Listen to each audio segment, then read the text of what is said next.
Welcome to our Coach's Corner podcast. I'm your host, Eric, and I want to thank you for joining us as we turn up the heat by sharing our thoughts on health and fitness, along with some of our personal fitness experiences. Each episode, we'll be covering a wide variety of topics related to overall health and fitness with a no-fluff, real talk perspective.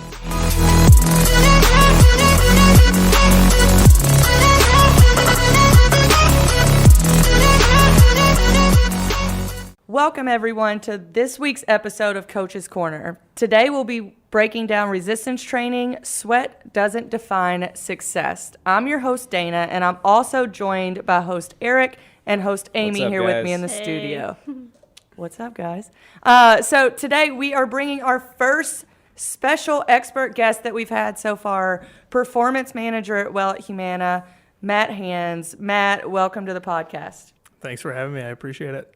Yeah, so before we start rapid fire questions that we all know and love, I wanted to take a minute to get to know Matt a bit better and understand really his level of expertise as we talk about really a scientific approach to training today. So Matt's background consists of a bachelor's degree in biology with a master's in exercise physiology.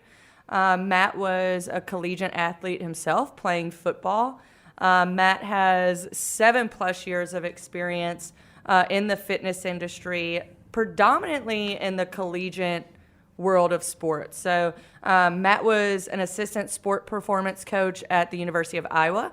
He then transitioned to Ohio University and Tennessee Tech University as a collegiate strength coach. And before coming to Humana, his final stop was at the University of New Orleans as the head strength coach there. So quite the plethora of knowledge and just being at that level of expertise in the strength world. So we're happy to have you. We're excited to get started. Before we do, though, we have our favorite part of the day, rapid fire questions. Amy's the best at it. She stumped me last time completely. So, Matt, are you ready for this? As ready as I can be. All right, this is where we really get to know Matt. I don't want you to think, just talk. I'm gonna try. No ums. No ums. All right, here we go. Ideal outside temperature. 64. Coffee order. Coffee black. No, that's not what you were the other day. I called him out in the first question. Second question. With some sweet cream. All right. Favorite snack. Jerky. Middle name. Ryan. Favorite exercise. Trap bar deadlift. Would you rather fly or become invisible for a superpower? Invisible. How many pull-ups can you do? In a row? Yeah. 12. Oh, shoot. All right. Mountains or beach, ocean? Mountains. Biggest pet peeve? Not changing over the laundry. Oh, wow. Shoot. For a man, I went that's deep. a good one. Yeah. Favorite clothing brand? Lulu. Last one, give us a book recommendation. The Great Mental Models by Shane Parrish. Love it. All right. That was pretty good. Yeah. That was good. Last That was week, good. she stumped me. My first time on felt like I killed it, and then I really went downhill from there, so you did a really good job. She got me on the coffee. I felt like that's like the simplest one. It depends. Most days it's just black coffee. Every now and then I go outside. Splurge. You give yourself a little treat. Yeah. That sweet cream. You gotta have It's the that. sweet cream. Gotta get that sweet Only at Starbucks. Is that in hot coffee or cold? Cold. Only in cold brew. Only- Old cold sweet brew. cream. Do you get the foam whipped sweet cream? Sometimes. Do you even Yeah. have that anymore? Maybe on I don't Saturday. know. Oh, you fancy. Oh, yeah. All right. As we get into today's topic, just a refresh of what it is, we are talking resistance training. Sweat doesn't define success. So where I really want to start today is a simple question, but it may have a complex answer. What is resistance training and what is involved? Right. Simple doesn't always mean easy, Yeah. right? Resistance training, I feel like, is the broad term for any type of stress that you put on your body to in some sort of overload capacity, meaning, what is that? Your body weight, is it using an implement? Am I pushing something? Am I pulling something? Anything where resistance is involved, something you have to move to gain that effect. So Is it different than strength training? Oh, no, sorry. I think strength training just has the direct effect of I want to build strength, whereas that is an effective resistance training, but it's a little more broad than just strength training may elicit. I think it like goes into more when we're looking at sets and reps and goals specifically on like what are we looking to train for? Are we looking to train for strength? And I don't think those two terms are like they're not really interchangeable. They are, but they shouldn't be. Resistance training is a style of training where you're placing your body under load. And strength training, like you're actually really training for strength. Right. But people use those in and out like interchangeably, and they're speaking in that they're the same, right? When we go to our next question, it's right in the topic. It says, everyone wants to sweat during a workout. Or maybe like actually some do not. Right. Some people are like, I don't want to sweat ever. But a lot of people that do work out and they work out consistently, they're on that search for a sweat. And many would equate like a successful workout to how much they sweat during the actual session. So for me, like, can you elaborate on that thought? Is it true? Does sweating make you successful in resistance training? Break that down for us a little bit more. I'm going to say no. It doesn't necessarily mean you had a successful or unsuccessful session. I think it comes back to what is your training goal? Like what is? It always depends. I know there's a lot of gray here, but with resistance training, strength training, like obviously you want to. Like you said, everyone wants to sweat to some degree, and it's an easy indicator to say I worked really hard today because you can see it. It's attainable. You just look down, like if I'm wearing a gray shirt, like what does it look like afterwards? It's super easy to Love that gauge. feeling. Exactly, yeah. And a lot of people love that feeling too. But does it mean it was a great workout? No, not necessarily. Could be hot in the gym, could be hot outside. It could be whatever you were doing elicited more, sweat than the day before. But if your goal is to do something specific, then you need to train for that specific goal. And that doesn't always mean more sweat. Maybe your goal is, like coming back to strength training, maybe your goal is to get stronger. Well, if you're doing nothing but sweating constantly in your workout, that means your rest periods are probably low or in between each set. So you're probably not getting as much recovery between bouts. Exactly. And it's when like, I think about this all the time. It's exactly what Eric says. Like you like the feeling, right? Mm-hmm. But that feeling doesn't mean that it was necessarily like moving you closer to the needle, moving you closer to your goals. Like, and when you said that, it hit me like, I don't think a lot of people know what their goal is. It's like, everyone thinks of like, if you have, they don't even need to be like specific goals, but if you have a goal of, I want to look better, then like just sweating all the damn time isn't going to like do that. Like you have to progress, and we'll talk about that a little bit later in the show, but like just hopping in a group exercise class, and trust me, I love group X. I love like the community it builds, not hating on that at all. There's definitely a time and place for that. But if you hop in and that's all you do, right? And you're just sweating constantly, you're literally going to be like, I am busting it every day. And then 2 months in, you're going to be like, why am I not seeing significant training results? And that's what we're trying to Do explain. you also think, so to play devil's advocate, do you also think if people go in wanting to sweat hard, that's going to help push them mentally to work out harder? Because if they don't see the sweat, they're like, well, shoot, I need to do more. Do you think that would work that way too? Could be. It could be. I think it comes back to the main point she's saying is like, what's your goal? Like if it is just a sweat and you want to come in and you want to burn calories, that's great. Sweat is a pretty good indicator of your, how high your heart rate is during that.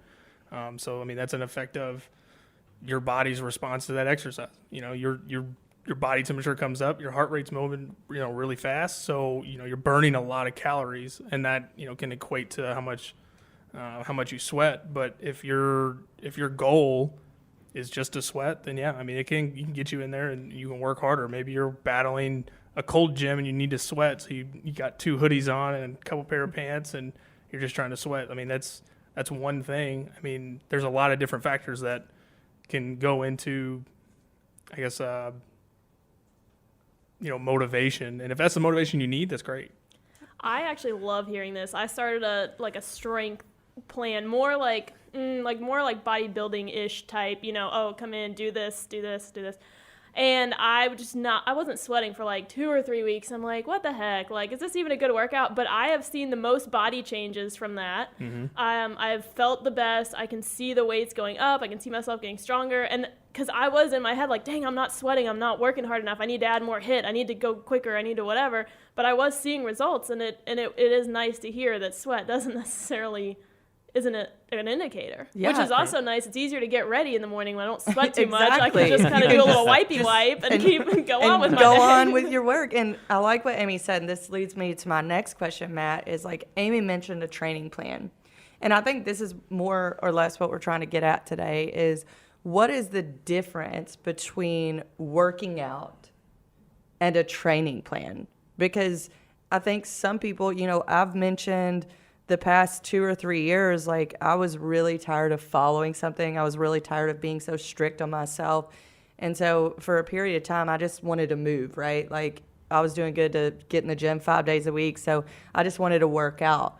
But now like I've realized I haven't made any progress in my body composition goals in like the last 2 years. So like I'm switching to a plan. And so can you talk about the differences between those, a workout and a training plan? Yeah, and by no means is just working out a bad thing. Oh, it's never a bad thing, It's right? never a bad thing. You want to get in the gym and do something. But I always equate it to, am I coming in to burn calories for, just a number of health effects, or am I actually progressing in some fashion to, whatever my end goal or end mean is? So I think the biggest difference between that is one is in a way is kind of mindless. Like I'm coming in, I'm trying to sweat, I'm trying to move my body. It's not a bad thing, but if you have a goal and a specific that you're trying to get to, if you get to it, it's probably luck because you weren't doing anything progressive, planned, whatever word you want to use, periodization, all the big terms everyone's using. But all it is just a very strategic plan to get to that end goal and whatever that end goal is. I had one question, because I know this is kind of going back just a little bit, but because I know a lot of our listeners are like, oh yes, I want weight loss, I want to sweat, whatever, and they think sweat, burning calories, and sometimes like in my strength plan, I'll be done with my like 45-minute workout and only have burned like 180 calories or whatever, whereas when I go for a run, I see like 300 calories burned or whatever. Can you maybe talk about, for the people that don't know about strength really does burn calories throughout the day and having muscle burns calories? I feel like people would be interested in that because sometimes it's a little discouraging to see like, oh, only 100 calories in 45 minutes, but it really extends throughout the day. Yeah. Well, even with a strength plan, so say you're tracking, you have your Apple Watch or Fitbit or whatever it may be, and you're kind of peeking at it and you say, oh man, I only burned 140 calories. It's like, if you look down, like what kind of, what was your heart rate throughout it? I'm sure it was elevated. And to that degree, you're actually getting a small cardio effect from that. As long as it's not some absurd, 6 minutes between sets, powerlifting type, split or whatever. The powerlifting is essentially trying to increase your max numbers in strength, bench, and deadlift. So just want to caveat there. But what that means is, you're getting a cardio effect and a strength effect in that lift or in that training session alone. Whereas if you're just running, you're just, you're getting a different type of cardio effect in there. But, throughout the day, like you said, like you'd mentioned, you said like, oh, you're going to burn more calories throughout the day. Well, what that does is you're essentially prepping your body for everything that you eat, to be utilized with the muscle mass or the muscle tissue in your body.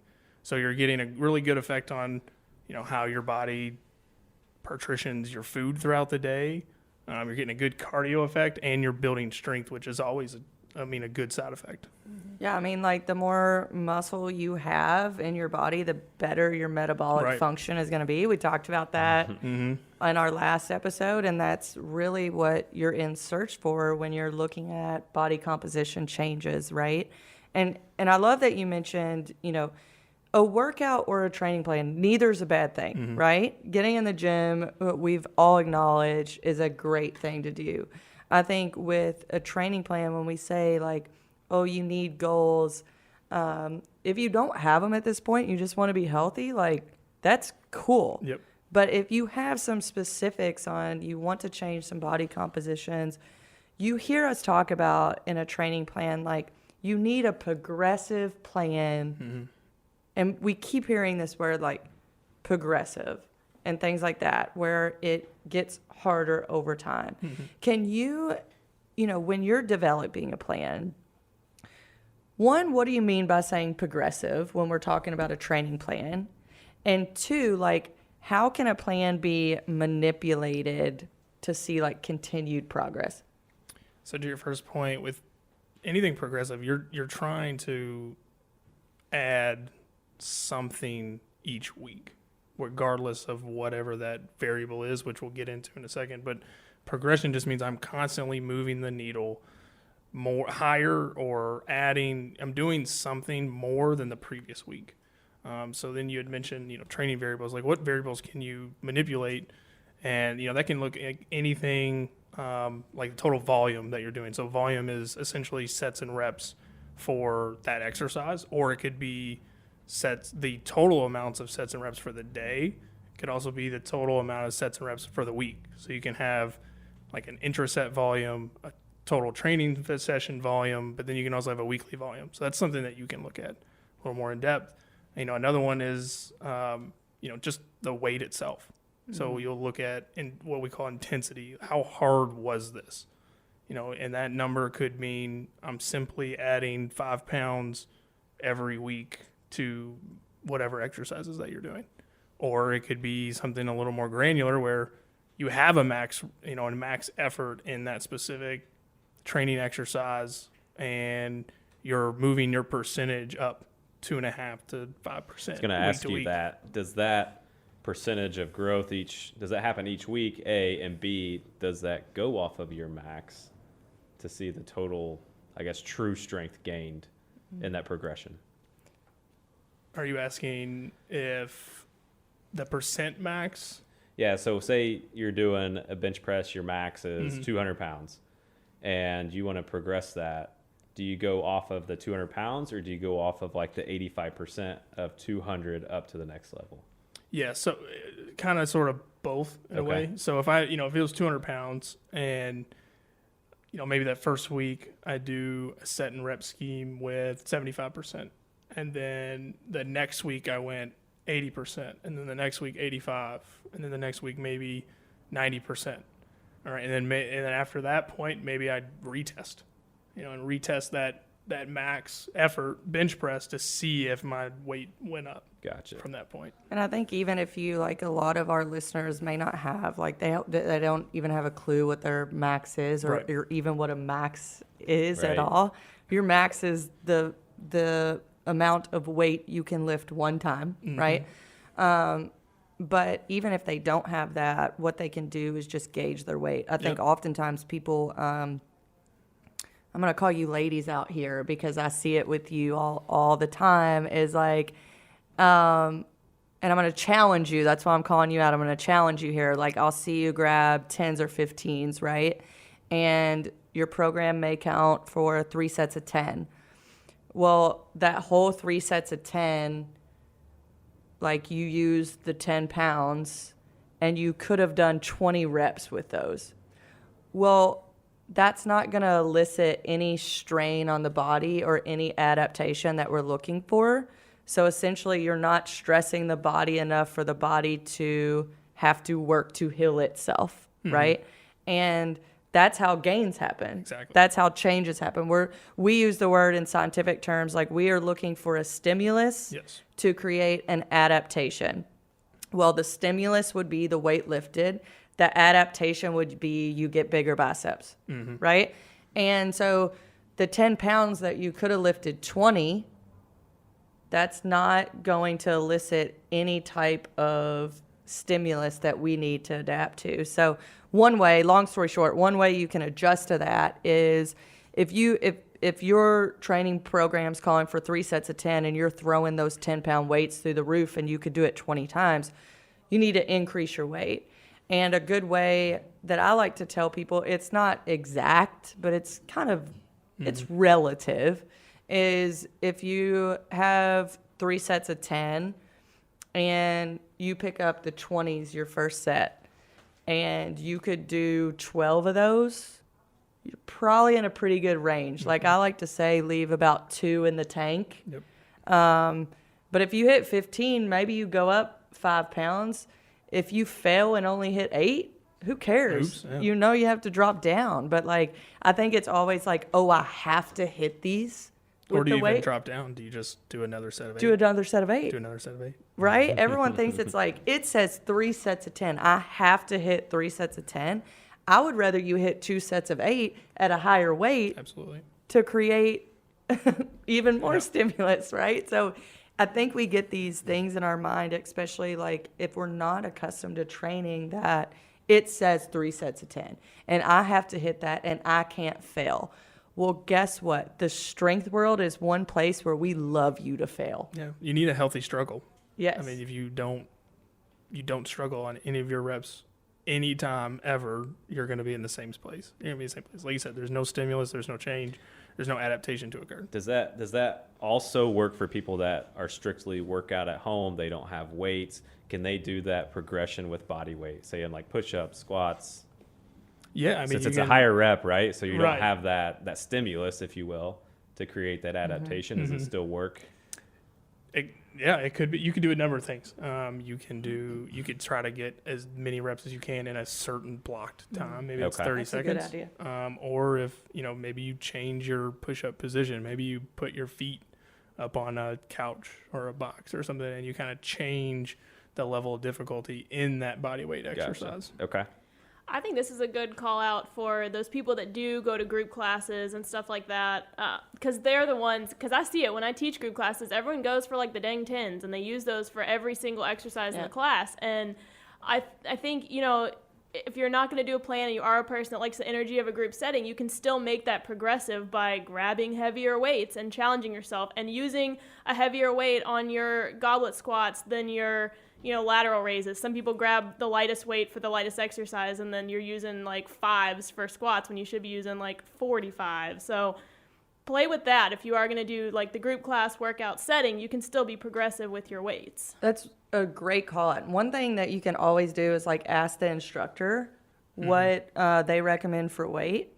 And so, if you have an instructor that just says like 10 pounds, like we'll ask them, are we looking at like moderate weight, heavy weight? A lot of times I'll tell, because I coach group exercise classes, like I'll tell them, hey, we need a moderate weight for this block. I need a heavy weight for this block. So I expect you to get 2 different weights. Like a 15 is going to serve you in curls, right? But a 15 is not going to serve you in squats.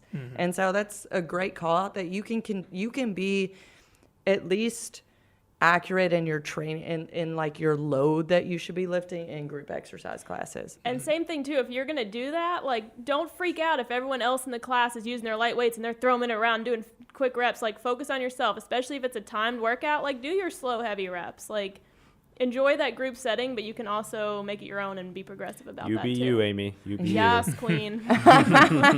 Listen, I'm telling you, just food for thought here is Matt sitting next to me is actually writing my training program right now. So I've wrote my own for about 16 years. It was time. I was hating every Giving up minute the of reins. it. Yeah, so I decided to like just put my brain at rest and let Matt do all the brilliant work. And let me tell you, slow it down. Like he has You me. telling him that? No, I am, right? Like I can hardly walk up the steps, but he has me doing like they're slow reps, but it's time under tension training, and we're not going to go into that today. But everything is basically like slowed down, so you feel the rep I mean, and I've never been so sore in my life. Like, slow it down, focus on what you're doing. Even if it's an AMRAP, right? Like in group exercise classes, like I'll have AMRAPs all the time, like as many rounds as possible. And everyone's single-handed goal is to do it as fast as possible, no matter how ugly it looks, weight lifted. Like, what would you say to those individuals? Don't do it unbroken. You don't have to. You don't have to do everything. Hold up. For the peanut gallery over All here, right, what's unbroken mean? Unbroken, I mean, it's more of a CrossFit term. But what it means is you complete that number of sets or reps in that AMRAP without stopping. So, for instance, if it was a 5-minute AMRAP and you had 10 squats, 10 rows, 10 curls, you would do all 10 of your squats, all 10 of your rows, all 10 of your curls without dropping the weight. Gotcha. So, push yourself if you have to. Yeah. Like, if you only get 5, you only get 5. It's an AMRAP. You have 5 minutes to try to get as many as you can. Interesting. So that kind of goes back to Amy's point with the whole changing up the weights and stuff like that. Yep. So I'd rather it like you pick a weight that's going to be harder for you and you don't get as many rounds as like someone next to you that gets double the rounds that you do, but again is using like no weight and is just moving through the motion and they're sweating. Yeah. But they're moving. They're probably sweating more than you because they're moving slower, but that doesn't necessarily define success, right? So Matt, you mentioned earlier training variables, and we went a little bit into it. Can you go into specifically what they are and a little bit of how you manipulate them? I know we asked this question and we were going into volume and things like that, but can you go into, I believe there are 6 of like training variables. Yeah, depending on who you ask, there's a bunch. Yeah. For the simplicity of this, we'll go some of the main ones. Yeah. So like we talked about earlier, volume is one of them. And how you can manipulate that is by increasing that volume week to week. So adding in, for instance, you may have, say your program calls for 3 sets of 10, like we had mentioned earlier, something that, is familiar here. Next week, 4 sets of 10. The next week, 5 sets of 10. And obviously you're going to get to a point where like, well, maybe I shouldn't do 10 sets of 10. But, then that's a point when you circle back to that. Maybe then you change it up and you add weight and then you repeat that cycle. So or if it's like 3 sets of 10 before, then like, if you circle through that, then like your next phase could be 4 sets of 8 where you're going a heavier weight, but you're going a lower rep than before. But 4 sets of 8 is still more volume technically than 3 sets of 10. So that's a way, like, instead of doing like 10 sets of 10, which like I would advise no one. Yeah, that hurts. Yeah. That hurts. That's just god awful. nobody got time for that. Oh, whew. But yeah, so that's just one of them. Volume is one and it's really easy because you can see it. Like I'm just gonna add 1 set to everything I do. I don't have to really think about anything else. I'm just adding 1 set. All right, then the next one is intensity. So that is that could be the weight lifted, just generally. So am I adding what am I gonna add each week? It could be as minimal as 2.5 pounds. If you're back to bench press, if it's 200 pounds, you do 5 reps. That next week, I'm going to stay at 5 reps. I'm going to add a 2.5 to each side.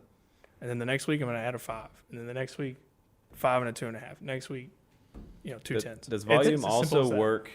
Say people don't do multiple sets of each workout because they have a bunch of different variations of stuff. Does that also work the same in volume? Yeah, I mean, it's the total amount of work that you're doing. Work is essentially the set and rep tonnage. How much are you doing in that training session?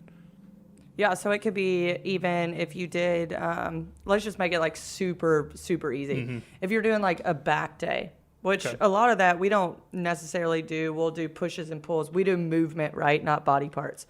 So, but say for the sake of this, we're doing a back day. And say you only did 5 movements for that back day. It would still be more volume if you added in a 6th movement, right? And then a 7th movement. And maybe you supersetted those. And you're still looking at volume comes from like sets and reps and also overall load moves. So overall weight moved Gotcha. as well. Can you talk a little bit about intensity from like an RPE scale? Yeah, so RPE is rating of perceived exertion, and what that means is like how hard was that? How hard was that on a scale from 0 to 10? 10 being that was a max effort. I couldn't do one more if if there was a gun in my head. I couldn't do another one. It was a complete max effort. Where 0 was I'm on here all day. I can rep this out, 100 reps, whatever it may be. So that RPE scale it's an easy way to gauge week to week how hard is this. How hard is it ever? We come back to your 3 sets of 10 that you were talking about earlier for our ladies out there. This is a simple one that you can immediately add to your training. Say you do have their 3 sets of 10. Let's start with an RPE of 6, meaning it's pretty moderate. It was hard, but I had, like I said, you had a couple reps left. Wasn't a max effort. All right, next week RPE 7. I'm gonna go up in my effort, whether that has to be essentially has to go up in weight. Yep. I have to go up in weight because it has to be harder. All right, so I do my 3 sets of 10 at RPE 7. Maybe I only had, I had 3 reps in the tank last time. Now I only had 2. Okay, now we're getting into 8. Now we're starting to really get up in the red, where we're getting closer to that max effort. Same thing. You're gonna have to bump your weight up to get to that perceived exertion level. I think a lot of people don't really, they've never gone beyond something in total weight. So, let's take bench press, for example, but let's break it down to dumbbells. They might go for, let's say, the 25s, because that's what they're accustomed to. And they rep out 8 reps just fine. We're doing like 3 sets of 8, right? Rep it out just fine. But you tell them, like, I want you to grab 35s. And they're like, I've never done 35s. No. Like, I don't know what that feels like. What they haven't ever felt is like substance of the weight. Like, and I think that is really important for Yep. people to be under that at some point, to understand that laying on your back with things coming down at your face where you're holding them, that is not comfortable. No. And it shouldn't feel comfortable. And like, so a lot of times when you feel the difference between a 35 and a 25 and the substance of the weight and what you're able to exert, meaning like the force you're able to create, it's surprising to you. And the struggle is actually you feeling the weight for the first time and really feeling a load on you. And that place is not comfortable. No. And it's not ever for someone that's lifted 15 years versus someone that's lifted 2. They just get accustomed to what that weight feels like, and they know that it's going to be okay because they can lift that. It's easy to get comfortable in that, and then you have some familiarity, and you're like, oh, I know I can do this. It feels fun. I challenge you if you do this exact thing and you unrack whatever dumbbells you're using, you unrack it, you go to press it, and you're like, no, not today. Drop it. Yeah. Take a second. Pick them back up and do it again. I promise you it'll be a little bit easier because now your body is like, hey, it was stressful. It was uncomfortable. I felt it for the first time. Now let's come back and try it again. And if you're scared, ask for a spotter. If you're Yeah. in one of our Yeah. gyms, grab Yeah. a coach, be like, hey, I'm trying some heavy weights today. Can you just make sure I don't die? And they will Yeah. do that for you. And they can Stand give you and- some pointers, Yeah. like how to create force against the ground, where to put your feet, like even how to hold a dumbbell. A lot of people don't hold them right. They don't have the right placement. So it's like, it's anything like that is coaches are there for a reason, not to just hang out, right? Yep. Like they want to do those things. So you're not bugging anyone when you do that. And like you said something about RPE, which I think is, I love an RPE scale. And one thing that I think it would be useful to people that they don't use it very much is in their cardio workouts, like in their running or just like even if they're doing like a short mile or either maybe they're doing 2 miles or maybe they're doing 20 minutes on the elliptical. They don't set like an expectation for themselves on how hard it should be. They just hop on and go, right? Yep. But it's way different if I'm running 2 miles. If I tell myself I want to run this at a 6 to a 7 and like understanding where I need to be and how hard I need to push. I feel like we need a whole cardio podcast. Yeah. Oh, easy, easy. Oh, Yeah. oh, we'll was- definitely bring that I was in. going to say cardio is one of those ones. It's really easy to overdo or underdo. Yeah. Like it's hard. A lot of people have a really hard time finding that middle ground of where they should be going. Because a lot of times, like you just said, like, oh, I'm gonna go out. I'm gonna run 2 miles. Yeah. It's like, when's the last time you ran 2 miles? Yeah. 2 months ago, 3 Yeah. months Not very ago, often. you know, and that, you know, but that could be a pretty big stress on the human body at Yeah. that point. And you're like, man, I don't know why I'm so sore. Why am I feel wrecked? I'm so tired. Like, these are all things that, I mean, and stimulus is, I mean, nonetheless, stress is stress. Like, Yeah. stress is, your body does not know the difference between mental stress, physical stress, emotional stress. It's Yeah. all the same to your human body. So when you go out and run, that is a stressor. And and especially if you are in the gym and you're wondering why your weights aren't improving, if you're going out on random 2-3 mile runs all the time and stressing your body extra, Matt's It's not gonna calling me help out. Like right now, this is me. This is me. Where should people live on that scale? You mentioned like 8, 9 is like the red zone, but yeah. is this And like as far as cardio or as far as any of the anything? exertion, yeah. Depends. Yeah, it depends. Easy answer, depends. Yeah, it depends on, you know, what the goal is. If, you know, if I am in the gym and I'm just trying to get a, you know, quote unquote movement day where it's, you know, it's active recovery, meaning I'm trying to recover from multiple days of training, whatever that may be. I'm a little sore. You might want to hang out in that lower level stuff, and you don't want to get back up in it. And that may mean you don't sweat at all, and that's okay. You don't have to sweat every single time you go into the gym, you know, whatever it is you work out. You know, there's a time and a place for the red. There's a time and a place for, you know, maybe the bottom of the color is blue because there's nothing. Like, it's just a light activity. You know, maybe that's a walk around the neighborhood for 30, 40 minutes. You know, there's a time and a place for each one of those zones.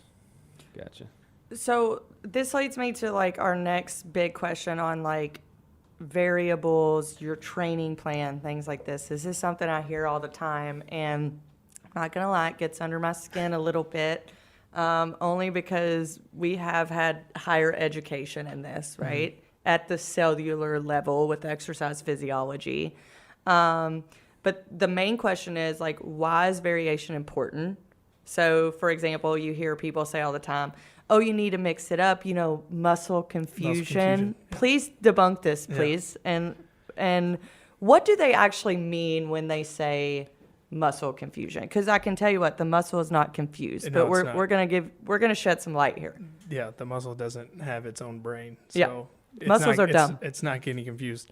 What that is essentially you have become accustomed to the demand being placed on your body.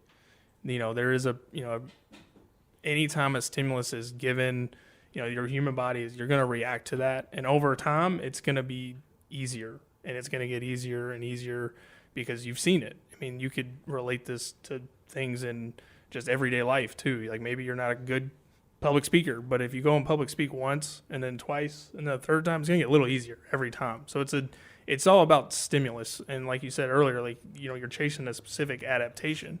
So, you know, kind of bringing that back is if when I need to mix it up or confuse, I've kind of ran the course on that stimulus. I need to change that stimulus now to give my body something else to adapt to. And if you think about it, like it's the same with weight training as it would be with like cardiovascular, right? If you run 2 miles for 2 months consecutively, like 3 times a week, eventually to see any other additional changes in the body, you're going to have to like up the ante here. You're going to have to start running 3 miles to get what you used to get out of 2 miles. So it's a continuous, like, and that would be mixing it up, right? Because the body's used to getting 2. Right. Now it's getting 3. Same thing with lifting is like with muscle confusion, it's your body has done what it needs. Yep. So now we do this, right? Yep. We create new, without getting like too scientific, we're creating new patterns. We're asking new motor units to be recruited, and we won't get into that, but like we're pulling from different arenas. So I think that's what people mean by muscle confusion. And like, why does it have to be so important? Like, when do you usually see people become stagnant in their progress? That's a hard question. It is. It's only because it depends. Once again, it depends. I hate to keep, saying that, but it does depend. And what that really depends on is what we call training age. And your training age is essentially, it is not equated to your chronological age, meaning how old you are. It is, when did you start training? Did you start working out at 18 and you did a few things, and then, by college you actually started doing some like strict training plans. So maybe, by the time you're 25, you think, oh, I got 7 years training age. Well, maybe not. It depends on how much very programmed training age, training regimens you have under your belt. So what that really is how much, how old is your training age? And that's really going to dictate, how often or how much you need to vary your training. If you're a beginner, you don't have to really change too much up. You can really get away with a simple 3 sets of 8 every single week, and you train and you're changing up, the weight. Maybe you're just adding weight, and you just keep doing that. Just keep doing that until you don't see any more change. And then okay, well, I guess I ran the length of this stimulus. I went 2 weeks and I could not lift any more weight for 8. So how does that go back with the whole progression from week to week to week? If that's true, would you ever need to change anything up if you continuously progress? Or would you always hit a ceiling no matter what? Eventually, you'll always hit a ceiling. But what I mean by that is you can gauge when you need to change it up when you see stagnation. But you have to be conscious of that too. If you're not really paying attention to what you're doing, you'll never really realize that, oh, I think I actually have stagnated. So, to your point, if you're, like I said, if you're doing 3 sets of 8 and you're adding weight weekend over weekend over week over week over week, and then you finally get to that, if you're still improving, keep going. Just keep running the length of that stimulus until you can't anymore. There's no reason to blindly change up anything. You don't have to go to every 2 weeks. You're just, I'm confusing the muscle just because you're bored and you want to try something new. You'll probably see some results early on. But, the thing is you want to optimize, the stimulus you get from each one. So you can run the length as long as it quits working, and then once you stagnate in progress, then maybe, hey, it's time to switch it up, for different training ages. That could be 4 weeks, that could be 6 weeks, 8 weeks, 12 weeks, 16 weeks. Just depends. I think that's what's so hard for people. And honestly, I'll be really candid here. That's what's hard for me is I get bored. Mm-hmm. Uh-huh. So bored. I was going to ask, so wrapping this thing full circle to the first kind of question about working out versus a plan. Over your guys' experience, have you seen that just letting people just work out to prevent burnout from the plan, does that help or work at all?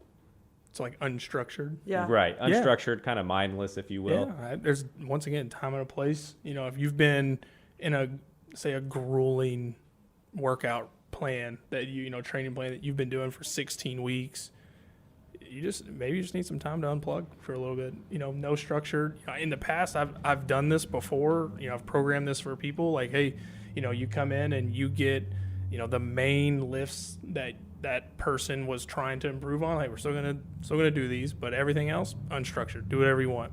Do what feels good. You could also have a plan, your 2 days of your lift days, and then you have 2 days of either a group class or your Zumba class or your mental health run or whatever it is, and have that be part of your program, your fun workout days. I think that's the biggest point that I was going to make too is I'm very much like that. So I know, for the last 2-3 years I've just been, primarily training for health. I didn't really have any goals because I was just so tired. I was so tired of being so strict.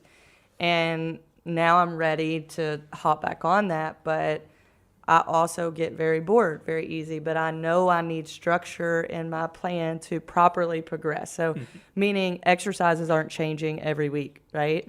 They're usually only changing every 4, maybe every 6 at the latest, 4 at the earliest. But I also need some fun or I'm just going to hate it again, right? So I think that's a great place to Amy's point is put in some if you like to cycle, do it. Put it in there on a day. If you but what we're saying is resistance training, I do believe you need it. for health, and a lot of people have body composition goals, and that is the way to get there, hands down. Yeah. But supplement it with what you enjoy. Yep. And, you know, for Matt, I told him when he's doing my programming, I like to sweat. So going back to our title, I need some conditioning days where I feel good about my training. And so we added those in there, surrounded by a more structured plan with variation to not keep me bored. And I think that's where you go with it. Yeah. You got to do a little bit of what you want while a little bit of what you need. Little what you need, little what you Mic want. drop. Oh, that's it, guys. Chef Matt He over here. just Close it out. dropped it. Matt, thanks so much for joining us today. Really a ton of information that we can go deeper in every category. That's really just scratching the surface of where we're going with resistance training, as well as just designing plans in general. So I want to thank you for your time today. It was awesome. Appreciate it. And guys, you can find us on our next episode where we are continuing with this theme of talking fitness plans. And we're talking about when it's time to go solo, when it's time to cut the cord and start planning things on your own. So we look forward to seeing you guys, and thank you. Thanks, guys.